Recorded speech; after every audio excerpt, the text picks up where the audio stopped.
I am the best weapon, the oldest confidant, and the best book of secrets of your mother and grandmother. I am the one who rests or hangs in the most important room of the house, the one that the kids don't usually pay much attention to until they grow up.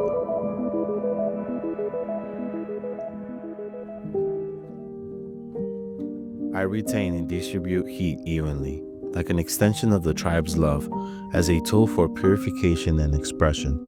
I have a handle so you don't burn yourself, and a special coating so that nothing sticks to me.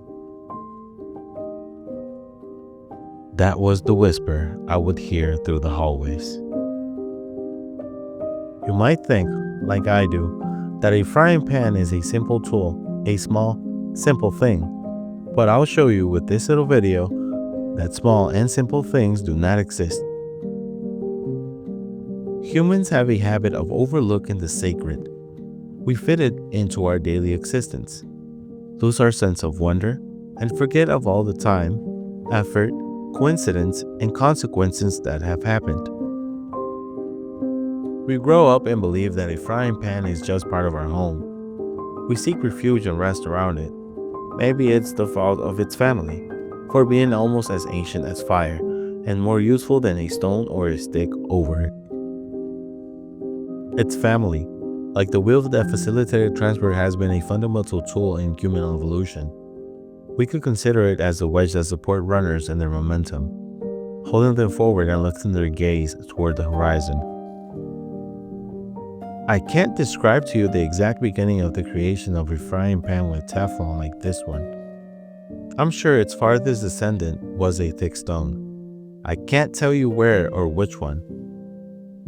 Cooking our food unlocked a world of possibilities, igniting creativity and inspiring countless ideas that have been passed down through experiments and stories, evolving thanks to freedom and bringing us to a frying pan with a handle, Teflon, and technology to cook in our homes for our tribe.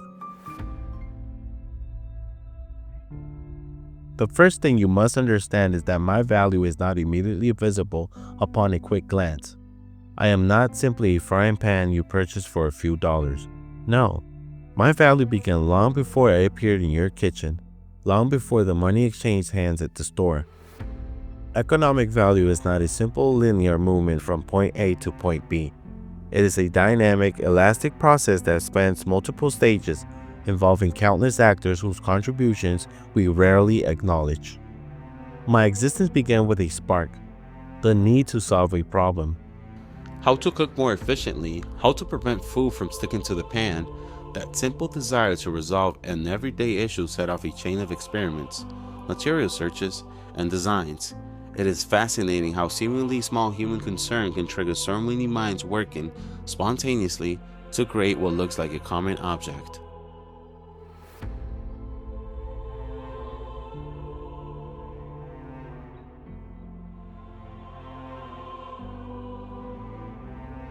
In my creation, I was not the result of a single mind or a solitary inventor.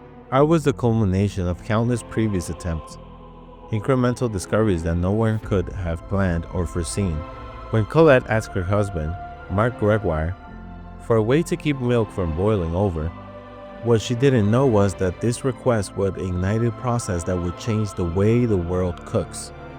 What seemed like a small personal problem transformed into a global innovation.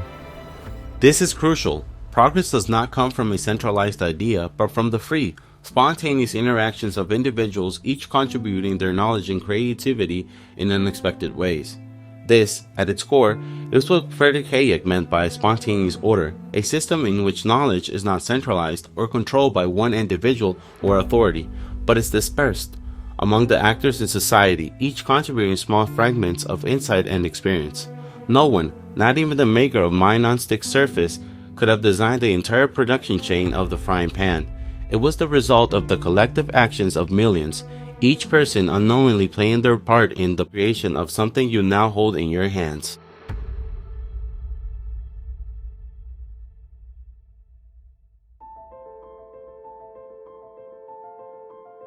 My existence is, in fact, a microcosm of human independence, a reflection of the global economic process behind every object we consume.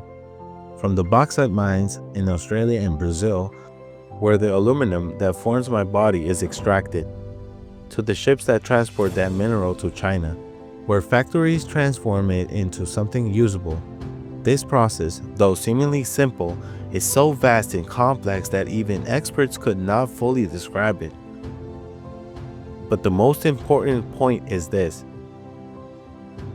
no one has designed this process from start to finish, and yet it works. This is the magic of spontaneous order. Value is not created by one person or one decision, but emerges from the interaction of millions of people around the world. This is a key point. When someone buys a frying pan, they are not simply paying for the metal or the Teflon. They are paying for everything that made their frying pan possible. The decisions made by workers in the bauxite mines, the engineers who designed the factories, the traders who ensured transportation, and the network of consumers who validated the existence of this product with their purchase. Imagine that the fire is freedom, a primal, untamable force capable of transformation and life. It is the spark of human creativity, the impulse to explore, experiment, and seek new ways to improve our lives. The fire is there, available to all, but without human intervention, it becomes nothing more than heat. Fire, on its own, doesn't cook, doesn't generate ideas, doesn't transform matter. It is freedom in its purest form, but it needs human intervention to become useful and productive. Here enters the handle of the frying pan, the human hand that takes the raw freedom and channels it, directs it, controls it. The handle represents human action, the ability to shape nature, to create order from chaos. Without the handle, the frying pan would be useless, and without human intervention, the fire would serve no purpose. The handle is the tool that turns raw energy into something functional, practical, something that improves our lives. Then, ideas in food come into play.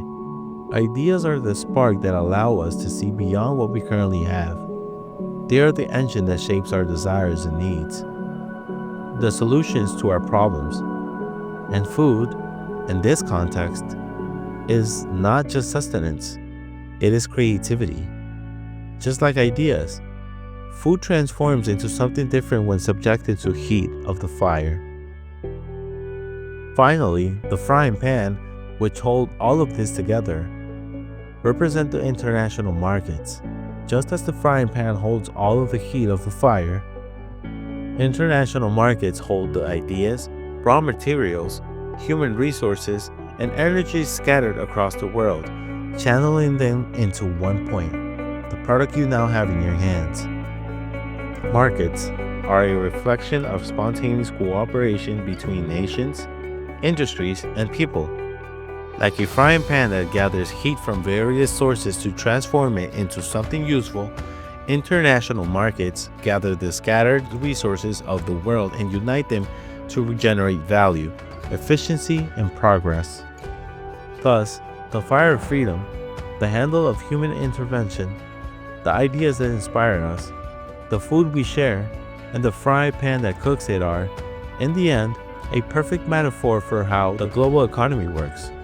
Together, they serve as a reminder that human progress, like good cooking, requires both the freedom to experiment and the intervention of human hands to shape that creative impulse and channel it into something productive.